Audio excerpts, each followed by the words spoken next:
ప్రముఖ సినీ నటి శ్రీమతి సంగీత గారి ప్రారంభించారు. IVF చికిత్సలో 25% భారీ discount, free doctor consultation, free ultrasound scan. 49 అంటే సంతానం, 49 అంటే సంతోషం. నమస్తే, వెల్కమ్ టు అవర్ ఛానల్. నేను సిరి.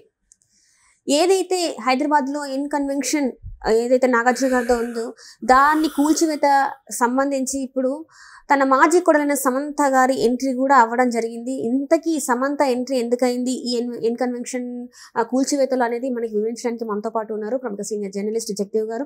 నమస్కారం సార్. నమస్తే సార్, ఇప్పుడు చూస్తున్నట్టయితే ఇన్ కన్వెన్షన్ కూల్చివేతల ఏదైతే జరిగిందో అది మనం చూసాం, మొన్న జరిగింది శనివారం రోజున. సో దానిలో ఇప్పుడు సమంత గారి పేరు వినిపిస్తుంది. ఎందుకు మళ్ళీ సమంత గారు ఇందులో తన పేరు వినిపించడం ఎందుకు? దీనికి ఈ కథ వెనకాల ఏంటి, అసలు కారణాలు ఏంటి? హైడ్రా ఏదైతే ఎన్ కన్వెన్షన్ కూల్ చేసిందో అది చాలా అంశం నడుస్తుంది, సీరియస్ వ్యవహారం నడుస్తుంది. ఎందుకంటే నాగార్జున గారు కోర్టుకి వెళ్ళి హై స్టే తెచ్చుకునే లోపే మధ్యాహ్నంకి ఇప్పుడు ఇంకా కోర్టు స్టే ఇచ్చింది. ఆల్రెడీ ఉదయమే ఒక 3-4 అవర్స్లో కూల్ చేశారు.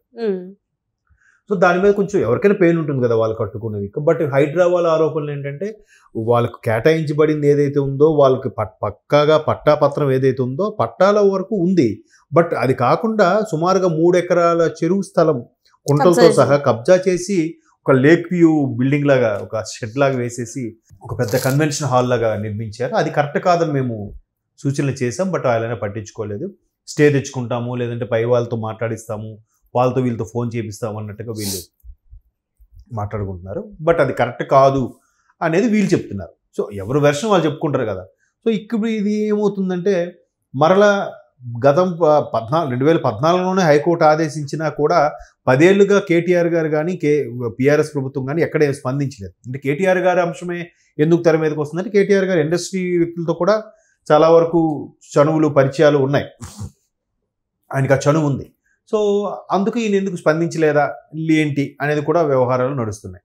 అయితే ఎప్పుడైతే నాగార్జున గారి అంశం కూల్ చేశారో ఇప్పుడు గతం అన్నీ తెర మీదకి వస్తున్నాయి. ఇప్పుడు బాలయ్య బాబు గారు ఒకసారి ఇలాగే చిరంజీవి నాగార్జున గారు కేసీఆర్ గారు కలిశారంటే వాళ్ళేదో భూముల కోసం దేనికోసం కలిసి ఉండొచ్చు, నన్ను అందుకే పిలవలేదని ఆయన వ్యాఖ్యానించడం. అది ఇప్పుడు నెటిజన్స్ నాగార్జున గారు ఫోటో పెట్టి బాలయ్య గారు ఇచ్చిన స్టేట్మెంట్ పెట్టి ట్రోల్స్ చేస్తున్నారు.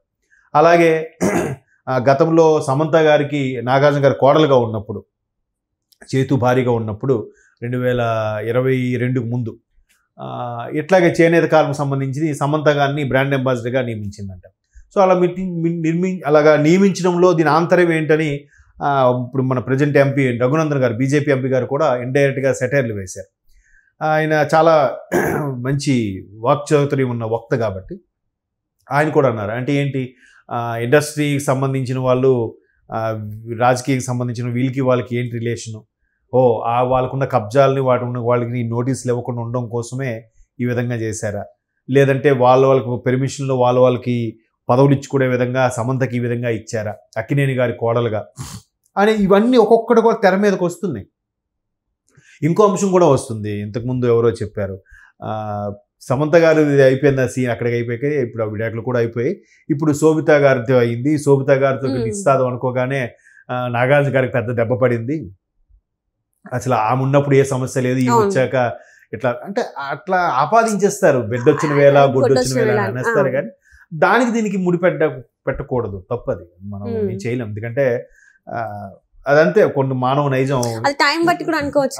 ఒకవేళ నాగార్జున గారి టైమే బాగాలేదు అనుకోవచ్చు. ఇప్పుడు ఇదో వ్యవహారం మీద నాగార్జున గారు ఇట్లా తప్పు చేశారు, కబ్జా చేశారు, అంత హీరోగా ఉండి అందరికి ఇన్స్పైర్గా ఉండాల్సిన వ్యక్తి, అంత సీనియర్ మోస్ట్ స్టారు, అందరికి ఇన్స్పైర్గా ఉండాల్సిన ఆయనే కబ్జా చేశారంటే అటువంటి వ్యక్తి రేపు పొద్దున్న సినిమాల్లో ఎటువంటి సందేశాలు ఇస్తారు అనే అంశం మీద తెర మీదకి వస్తుంది. మరోవైపు ఆయన ఎవరు హేతువాది బాబు గోగినే, ఆయన కూడా ఏమన్నారు, ఆయన ఒకప్పుడు అదే నాగార్జున గారు హోస్టింగ్ సంబంధంలో కూడా బిగ్ బాస్ లో కూడా చేశారు.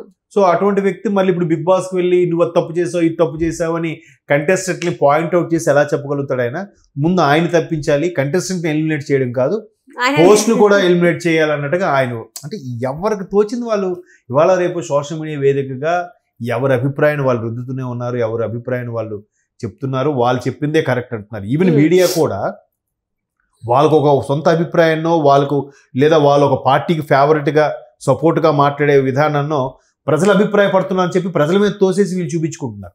ఇప్పుడు పలానా దగ్గర ఈ ఇష్యూ నడుస్తుంది, ఇది తప్పు అని చెప్పడం, దీని మీద అక్కడ ప్రజలు అభిప్రాయపడుతున్నారు అన్నట్టు చెప్తారు, ఒక ఇద్దరు ముగ్గురు బైట్స్ తీసుకొని. సో మీడియా కూడా ఒకవైపే ఏకపక్షంగానే వ్యవహరిస్తుంది అనేది కూడా చాలా విమర్శలు మనం చూస్తున్నాం. సో ఇప్పుడు సోషల్ మీడియాలో కూడా ఎవరికి తోచింది వాళ్ళు స్టేట్మెంట్ ఇస్తూనే ఉన్నారు.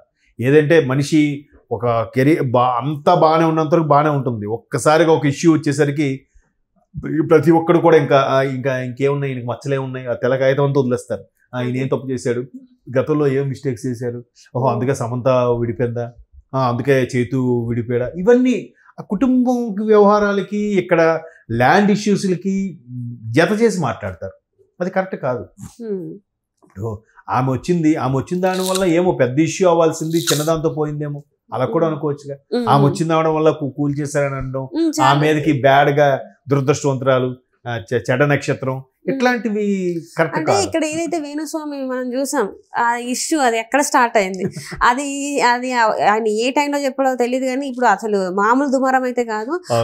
ఆయన మాటలకి వీళ్ళు ఇలా మాట్లాడడం, కొంతమంది ఆయనకు సంబంధించిన వాళ్ళు ఇప్పుడు ఏంటంటే ఆయనకి ఏదో లూప్ దొరికినట్టే అయిపోయింది. ఇది ఎలా ఉంటుందంటే జనాల యాటిట్యూడ్ కూడా, ఎవడో వచ్చేసారి నేను పులి చూశాను అంటాడు, అదిగో పులి అనగానే పక్క నుంచి ఇదిగో తోక కనబడుతుంది అంటాడు, వాడు తోక కూడా కనబడదు, అదిగో పులి అంటే ఇదిగో తోక అని ఊర్లలో సామెత చెప్తారు. సో అట్లాగా ఒకదాన్ని బేస్ చేసుకొని కథలుగా అల్లేస్తూ వాళ్ళకి ఆపాదించేస్తూ వాళ్ళకి రకమైన వాళ్ళ మానసికంగా కుంగిపోయేలా చేస్తున్నారు. నిజంగా ఇండస్ట్రీకి చెందిన వాళ్ళు లేదా రాజకీయ నాయకులు మానసికంగా చాలా స్ట్రాంగ్ ఉంటారు నాకు తెలిసి. ఎందుకంటే ప్రస్తుతం సోషల్ మీడియా అలాగ ఉంది, అంత స్ట్రాంగ్ లేకపోతే ఎవరు నిలబడలేరు. ఈవెన్ పవన్ కళ్యాణ్ గారిని కూడా 10 ఏళ్ల పాటు ఎలాగా ఉతికారేశారు సోషల్ మీడియాలో, అది ఇది 3 పిల్లలు 4 పిల్లలు, సీరియస్నెస్ లేదు, మెంటలోడు పిచ్చోడు ఏం మాట్లాడతాడో తెలియదు. ఆయన్ని లోకేష్ గారిని ఎంత చేశారు, వాళ్ళిద్దరినీ ట్రోల్ చేసినట్టుగా ప్రపంచానికి ఎవరికి చేస్తుంటారు. లోకేష్ గారిని అయితే ఆయన తల్లిని కూడా వదలలేదు. బట్ ఎంత స్ట్రాంగ్గా లేకపోతే వాళ్ళు ఇప్పటికీ నిలబడగలిగారు. సో సినిమా వాళ్ళు కూడా చాలా స్ట్రాంగ్గా ఉంటారు. బట్ ఈ ఆవిడ వెళ్ళిపోవడం వల్ల ఇది కూల్చేశారు, ఈవిడ అడుగు పెట్టింది అందుకు పోయింది అనేది నేను యాక్సెప్ట్ చేయను. కాకపోతే మిస్టేక్స్ అన్నది జరుగుతుంటాయి. అంతకుముందు అన్నపూర్ణ 7 ఏకర్స్ విషయంలో కూడా రాజశేఖర రెడ్డి గారు చనిపోయిన తర్వాత కిరణ్ కుమార్ రెడ్డి గారి గవర్నమెంట్లో చాలా ఇష్యూస్ జరిగాయని కూడా విన్నాను. మన మాజీ మంత్రి బొత్స గారికి అని కూడా అప్పుడు కూడా కొన్ని పేపర్లో వచ్చాయి, బొత్స గారు కుటుంబ సభ్యులకో వాళ్ళకో ఏదో జరిగింది అన్నాడు. బట్ దీంట్లో వాస్తవం ఎంత ఉందని మనకు తెలియదు. సో ఎప్పటికప్పుడు ప్రభుత్వాలు మారుతుండి విన్నప్పుడు కూడా ఈ జనాలు బిజినెస్ చేసుకునే వాళ్ళు కానీ లేదంటే ఇలా కన్వెన్షన్ సెంటర్ పెట్టి నడిపించుకునే వాళ్ళు కానీ ఎంతకని అన్ని ప్రభుత్వాలని అందరు రాజకీయ నాయకులను కూడా సాటిస్ఫై చేయగలుగుతారు, ఎంతమందితో రిలేషన్స్ మెయింటైన్ చేయగలుగుతారు. ఇప్పుడు నేను నీతో రిలేషన్ మెయింటైన్ చేయగానే వెంటనే పక్క వాళ్ళతో బ్యాడ్ అయిపోయినట్టునే కాదు కదా. మీరు పదవిలో ఉన్నారు కాబట్టి మీతో ఆ ర్యాపో ఉంటుంది. మీరు తప్పకుండా ఎవరు పదవులు ఉంటే వాళ్ళతో ఉంటుంది. ఒక సినిమాకి కూడా ఒక హీరోకి ఈ సినిమా హిట్ ఏంటంటే ఇమేజ్ హిట్ అవ్వకపోతే ఆ హీరో ఉండి పట్టించుకోరు, ఏదైనా అంతే. సో దాన్ని ఇది ఇట్లా వాళ్ళ పర్సనల్ ఇష్యూని వాళ్ళ జాతకాలకి ఆపాదించడం, సరిగ్గా వేణుస్వామి గారు ఇలా చెప్పారు కదా అందుకే ఇలా జరుగుతున్నాయేమో, ఇది అంతం కాదు ఇది ఆరంభం అని ఎట్లాగా ఆపాదించి చెప్పడం అనేది కరెక్ట్ కాదు. బట్ జరుగుతుంటాయి ఇలాంటివి పొలిటికల్ కానీ బిజినెస్లో కానీ అడ్డీల్స్ వస్తుంటే అవన్నీ ఓవర్కమ్ అవ్వాలి. అది నాగార్జున గారికి ఎలాగో తెలుసు ఎలా ఓవర్కమ్ అని, ఇప్పుడు ఉన్న వ్యక్తి కాదు కదా, అన్ని విషయాలు తెలుసు. అన్నపూర్ణ స్టూడియోస్ ను కూడా చాలా చక్కగా వ్యవహరిస్తున్న వ్యక్తి కాబట్టి, చాలా సినిమాలు ప్రొడ్యూస్ చేసిన వ్యక్తి, వ్యవహారం అంటే తెలుసు, బిజినెస్ అంటే తెలుసు, ఎవరితో ఎలా ఉండాలో తెలుసు కాబట్టి ఇవన్నీ ఓవర్కమ్ అవుతారని అనుకుంటున్నాను. Right sir, thank you so much sir.